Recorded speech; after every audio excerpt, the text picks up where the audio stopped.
Hi, welcome to my day. I want to do a follow-up of the video I did about the IEP. I had did the video, and then I had the IEP meeting, and then I shared my video on Facebook and said the meeting went great. I went away feeling encouraged, and I did. But I also wanted to share how emotions and things can change so quickly as you process the things you've heard in the meeting. So we're at a new school and we love it. We love the teachers. We love the therapists. I mean, honestly, during the IEP was the first time I met most of the therapists. So honestly, I didn't really know them yet. But from what I can tell, they're good. I'm cutting celery here. But the one therapist was talking to us about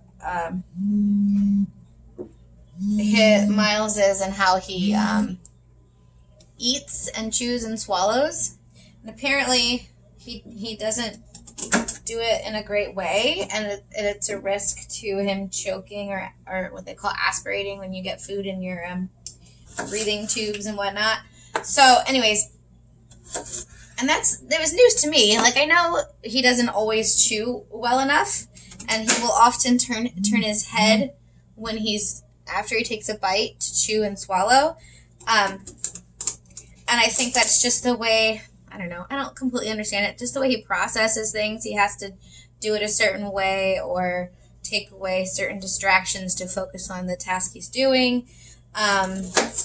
So we had been talking about starting to get him helping to bring food to his mouth and take a bite, and having to keep his head forward in order to do that, and just gently restricting him from moving his head to the side.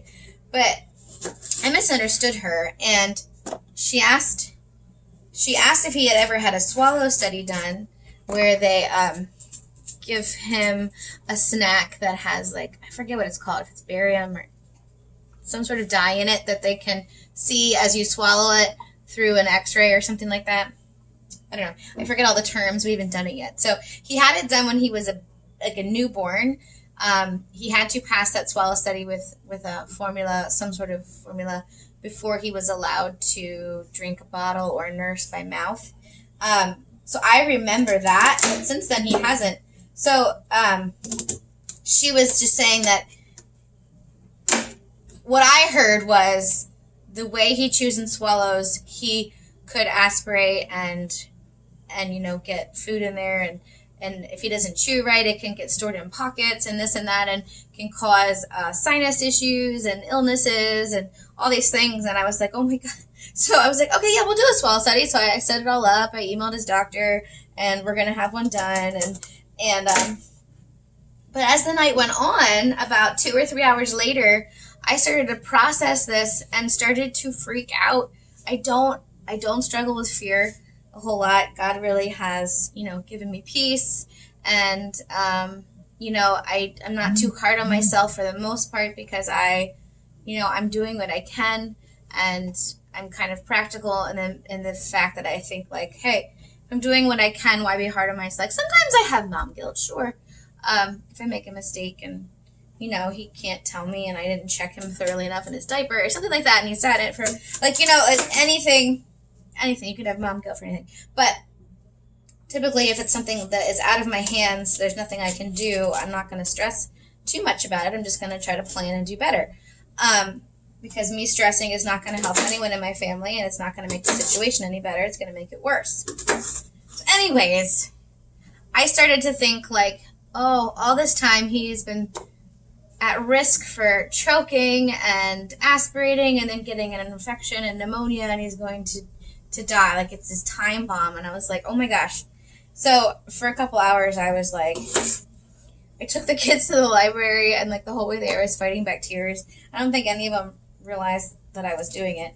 And then as soon as we got home, I started folding laundry, and Dave took the kids, and I was just like trying to, like, you have fear, you need to calm down, God has him under his hands, and and so then I was texting my friend, and she helped talk me through it, and Dave, I was like, Dave, I need a hug. I texted him from across the house, so he came to give me a hug, and Because once the kids see me crying, they're like, oh, what's wrong? They're all so sweet.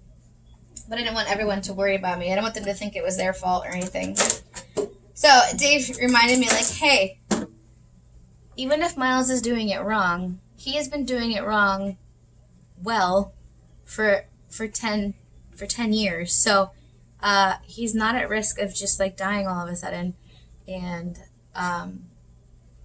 he's doing a good job chewing and swallowing. So the next day, so it helped me, he is doing it well. He doesn't choke very often at all. He doesn't, yeah. So then I emailed the therapist, and so I expressed to her, like, hey, we haven't seen this. He hasn't been choking. Like, I don't understand. And so she explained to me that if we change the way we're feeding him and restrict the way he chews and swallows and processes, then it could be an issue. So I totally misunderstood her. He'd have to relearn the way he's doing it, and that could be a little bit harder for him. So IEPs, all that to be said, to say that IEPs, it can be a roller coaster of emotions as you process all the things that you hear. So if you know a mom or a parent who was going into an IEP meeting, and just give them extra hugs and grace, because sometimes they're a little emotional before and after as they process things. And, sometimes you have to implement new things at home because there's new goals and plans, and we have to work as a team between therapists and teachers and home and everywhere the kiddo goes. And so I don't know. I don't have the swallow study scheduled yet, but I don't know what they'll say. There's going to be a feeding team coming in to observe him at school. I don't know if we'll have to start pureeing his food. I mean, right now he's doing a good job eating. As long as you don't give him something that he will choke on if he doesn't chew it, because he doesn't always chew. So if something is harder, gives him more feedback, he might chew it. But you just have to be careful, because if he doesn't chew it, then he'll choke on it. Only once have we had to give him the Heimlich. That was really scary. I was so glad Dave was there, because it's hard to get him out of his chair really quick and hold him up, because he is about this tall. He's almost as tall as me. So I have to learn how to, handle that situation. I'm sure I could do it with adrenaline. But, yeah, anyways. So, yeah, IEPs can be hard. And even if you're good in the beginning, as you process things, it might be like a bit of a roller coaster as you figure things out and changes that might be made and whatnot. But, these kiddos are all individuals, and they have things they're working on, and their own personalities, and it is something. Okay, so now I'm just rambling. Thanks for watching. Have a good day, and I'm glad you were born, and you're super important, and God loves you so much. And be encouraged, and know that you have a purpose on the earth, and ask God what it is if you don't know it. He'll tell you. He just wants to hear from you, because he loves you and he made you. So have a good day. Thanks for watching.